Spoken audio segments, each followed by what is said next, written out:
আজকে জুমার দিন আমারে 2 রাকাত জুমার নামাজ পড়ার সুযোগ দে।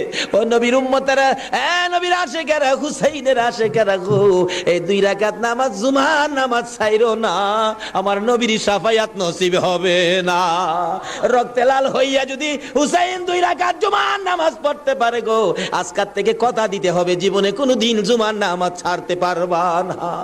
জুমার নামাজ আদায় করতে সময়টুকুন দিলে নামাজ শুরু করে দিলেন, রুকু সিজদার কাজ শেষ করে তাশাহুদে বসে সালাম ফিরানের আগ পর্যন্ত কাছাকাছি বসে বসে এই যদি সৈন্যরা নামাজের ভিতরে প্রত্যক্ষদর্শীরা বলেন এক একটা করে তীর মারে হুসাইনের গায়ে। ডান দিক দিয়া যদি তীরটা মারতো, বাম দিক দিয়া বেরিয়ে যাইতো, সামনে দিয়া মারলে পিছন দিয়া বেরিয়ে যায়, এই কিসিমের তীর গো নামাজের ভিতরে বাহুতুরটা তীর লাগাইছে। হুসাইন সালামটা ফিরাইয়া নানা গো কইয়া কালতে কালতে জমিনে গড়াগড়ি